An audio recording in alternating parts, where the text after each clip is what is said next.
I am Sunita from Team 5. Our project title is Land Dwelling Robot. Coming to introduction of our team, we are totally 4. Shivanand, Venkatesh, Sheetal and me. We are doing this project under the guidance of Miss Jyoti Gadak. Problem definition of our project is to design a semi-automatic land dwelling system, which should be user-friendly and easily controllable. The system should not exceed the length of 50 centimeters and can have a maximum weight of 2 kilograms. The system must cover at least 10% of its body in the sand. The system must be able to function without interruption for minimum of 3 hours with a rate of speed of 20 centimeters per 15 minutes. And also the budget of the system should not exceed 4,000 rupees. The system should dwell into the sand and must be able to detect the obstacles on its way and should pour the sand on itself. Coming to function tree and functional clustering, our land dwelling robot has mainly 3 functions: movement, receiving and penetration. Movement function is again divided into sub-functions called rectilinear movement and locomotory movement.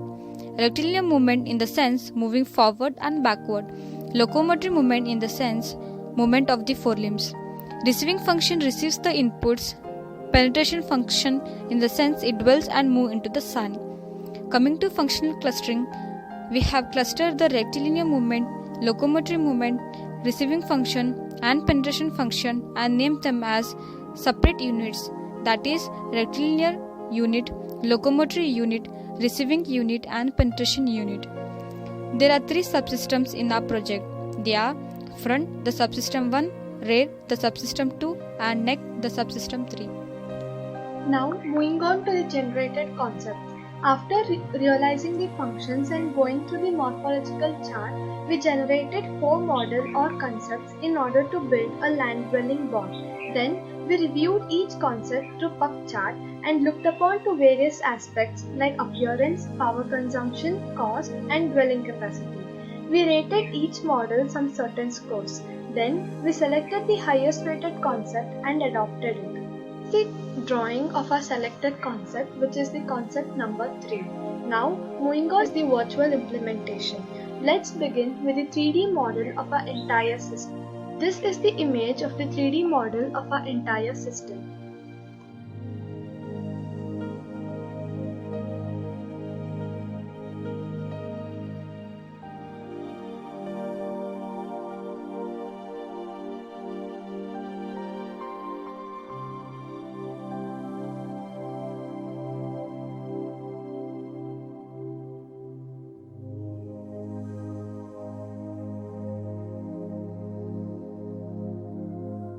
So those were the different views of our 3D model. We have generated our 3D model by Autodesk Inventor software, and after designing each part, the final assembly looks like. Now moving on to the circuit diagram for the entire system. Our circuit diagram consists of 3 servo motors and Arduino Mega also. The first servo motor is used for the right and left movement of the neck, and the other servo motor is used for the movement of forward limbs, and the other one is used for the movement of backward limbs. Flowchart of entire system. For inputs, if x equal to 2, system moves forward.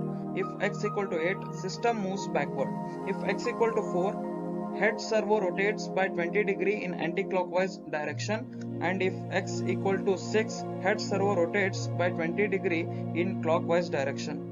If x equal to 0, system stops. Bill of materials required for the entire system.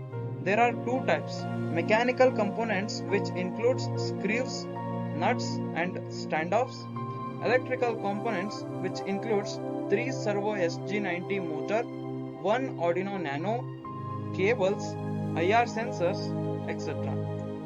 Motor sizing and battery sizing. In motor sizing, with the calculation which we have made, maximum current consumed without load is 150 milliampere. Maximum current consumed with load is 375 milliampere.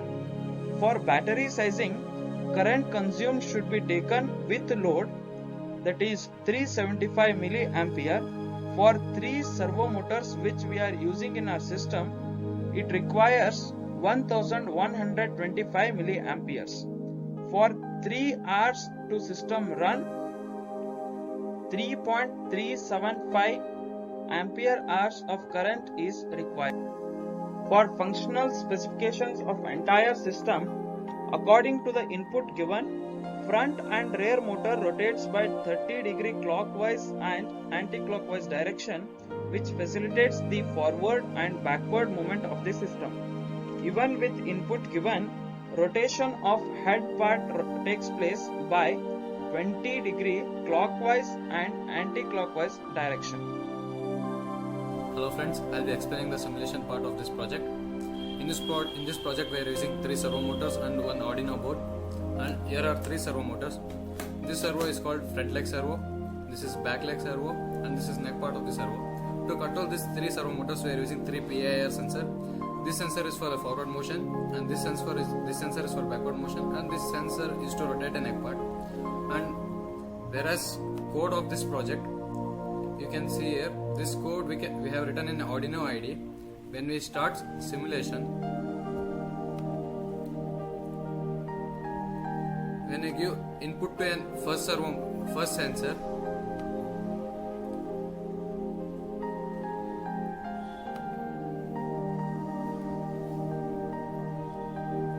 first all servo motors get positioned to a 90 degree, then later on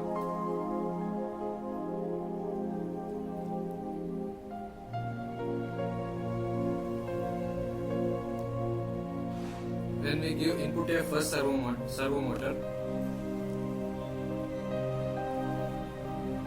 when we give for input in first sensor x equal to 1, then the board shot moves in a forward direction where the front leg and back leg are moving in an opposite direction. During second case,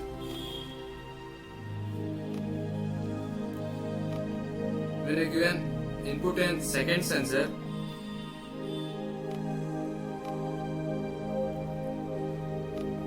the board starts to move in a backward direction, whereas the first servo motor moves in an anti-clockwise and the second servo motor goes in a clockwise direction.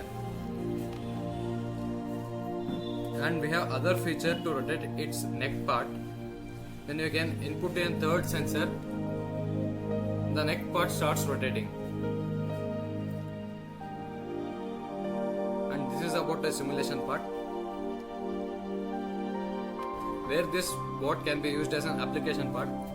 I have listed some of the three features during earthquakes. When a building collapses, we can't identify if there are people inside a building or not. So using this land dwelling board, we can enter into a building and we can check them by modifying this board. And even in army purpose, and during even for the spy purpose like RAW agents, CIA agents in America. So, this was all about our project, the Land Dwelling Board. We really enjoyed this journey, and of course, this course, Engineering Exploration, has undoubtedly taught us about both technical management and team management. We are all thankful to our mentor, Professor Jyoti Gadag, who has always stayed by us